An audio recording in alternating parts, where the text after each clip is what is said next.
स्वागत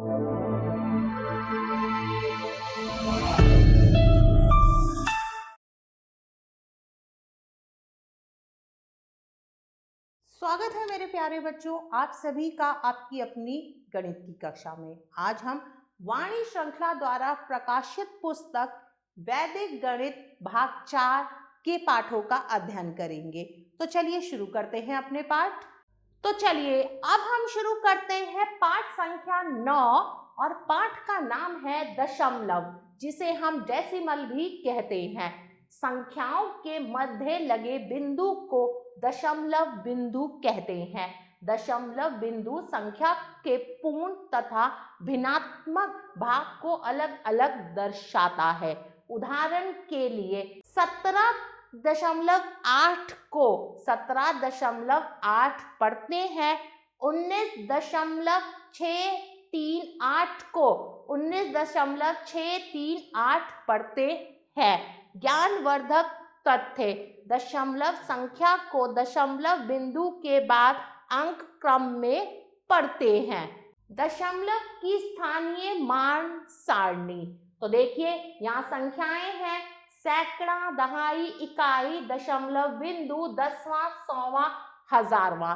तो यहाँ संख्या है 52.964। तो दहाई में 5, इकाई में 2, फिर दशमलव बिंदु, फिर 964। अगली संख्या है 3.008। तो 3 आया, इकाई के स्थान पर 0.008। अब हम उदाहरण 1 पढ़ेंगे। निम्नलिखित को अंकों में लिखिए। 7.105। तो इसे हम लिखेंगे 7.105। 104.576। 104.576। भिन्नों को दशमलव रूप में बदलना। उदाहरण 2, निम्नलिखित भिन्नों को दशमलव रूप में बदलिए। 5/10, 9/100, 51/1000, 167/10,000। तो 5/10 को हम क्या करेंगे? 5 को 10 से भाग दिया तो 0.5 आया। फिर 51/1000 मतलब 51 को 1000 से भाग किया तो 0.051 आया। उदाहरण 3, निम्नलिखित भिन्नों को दशमलव रूप में लिखिए। 2 1/10, 61 5/100। तो 10 दूनी 20 और 1 21। तो यहाँ हम लिखेंगे 2 + 0.1 2.1। दशमलव संख्याओं को भिन्न में बदलना। उदाहरण 4, निम्नलिखित दशमलव संख्याओं को भिन्नों के रूप में लिखिए। 0.06, 0.197, 0.06, 6 क्योंकि दशमलव के बाद 2 संख्या है।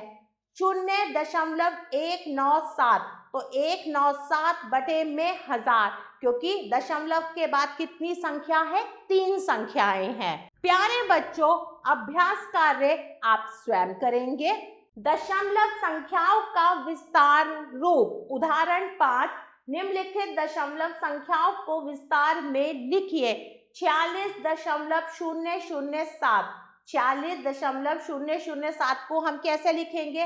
पहली संख्या है 46, 40 + 6 जमा में 0.007। तो 40 + 6 = 7/1000। क्यों? क्योंकि 0 के बाद कितनी संख्या है? 3 संख्याएं हैं। 916.283। 900 + 10 + 6, तो ये बन गया 916 = 0.2, फिर 0.08 = 0.003। 900 + 10 + 6, 2/10, 8/100, 3/1000। आगे बढ़ते हैं उदाहरण संख्या 6 की तरफ।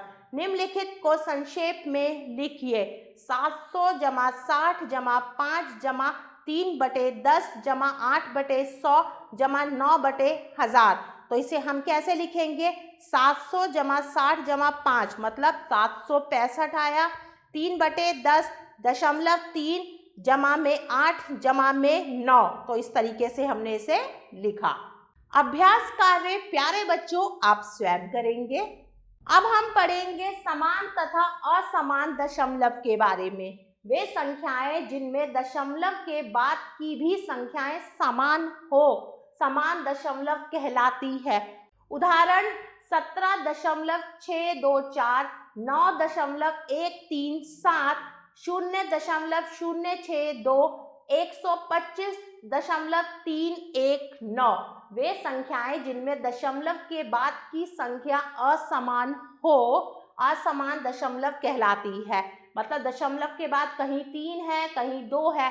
अब इसमें देखिए सारी संख्याएं क्या हैं, दशमलव के बाद समान है। इसमें भी 3 है, इसमें भी 3, इसमें भी 3 और इसमें भी 3। अब हम पढ़ेंगे असमान दशमलव संख्याएं के बारे में। वो संख्याएं जो दशमलव के बाद अलग अलग होती हैं उन्हें असमान दशमलव कहलाते हैं। जैसे 17.23, 15.962, 4.82, 3.7964। तो देखिए कहीं दशमलव के बाद 2 संख्या है, कहीं 3 है और कहीं 4 है। तो ये क्या है, ये असमान दशमलव संख्याएं हैं। निम्नलिखित उदाहरणों को देखिए। 0.5 मतलब 5/10, 0.50 50/100 बराबर 5/10, 0.500 500/1000 बराबर 5/10। अब हम पढ़ेंगे उदाहरण संख्या 7। निम्नलिखित दशमलव संख्याओं को समान दशमलव में बदलिए। 3.62, 7.196, 2.3, 4.8964।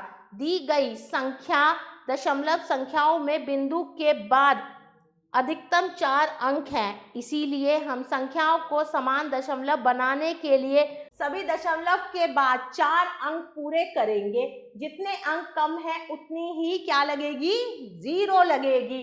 3.62 तो 3.62 बाद में हमने क्या लगा दी, 2 शून्य लगा दिया। 7.196, 2.3 लिखेंगे, बाद में 3 क्या लगा देंगे, शून्य लगा देंगे। अब हम दशमलव की तुलना देखेंगे। दशमलव की तुलना के नियम।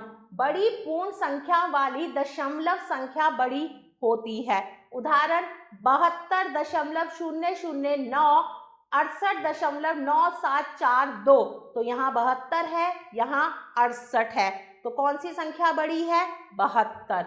यदि दशमलव संख्या की पूर्ण संख्या समान हो, मतलब यहाँ भी 28 है, यहाँ भी 28 है, तब हम 10वें भाग की तुलना करते हैं। मतलब हम इस वाले भाग की तुलना करते हैं। यहाँ 6 है, यहाँ 8 है, तो ये संख्या बड़ी है। यदि दशमलव संख्या का 10वां भाग समान हो, मतलब उसका 10वां भाग भी क्या हो, समान हो, तब हम 100वें भाग की तुलना करते हैं। यहाँ 5 है, यहाँ 3 है, तो 5 वाली बड़ी है। अब हम पढ़ेंगे उदाहरण संख्या 9। 16.725, 27.926, 9.506 तथा 38.409 को आरोही क्रम में लिखिए। सर्वप्रथम हम दी गई संख्याओं को पूर्ण संख्याओं की तुलना करेंगे। यहाँ 9 है, 16, 27, 38।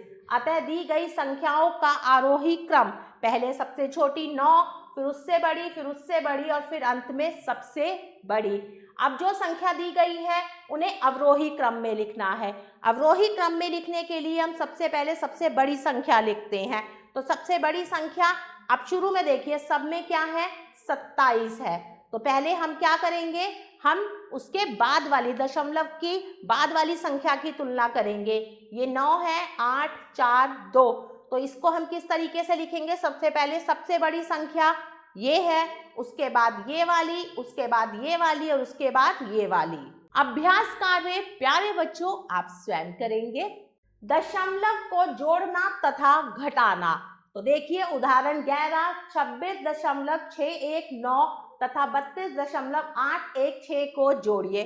जैसे हम साधारण जोड़ना करते हैं उसी प्रकार हम इसे करेंगे। 9 और 6 15, 15 का 5, 1 गया हासिल। 1 और 1 2 और 1 3, 6 और 8 14, 14 का 4, 1 गया हासिल। 6 और 2 8 और 1 9, 3 और 2 5। तो बिल्कुल आसान है इसे जोड़ना। उदाहरण 12, 16.984 को 20.378 में से घटाइए। तो हम जैसे घटाते हैं उसी प्रकार घटाएंगे।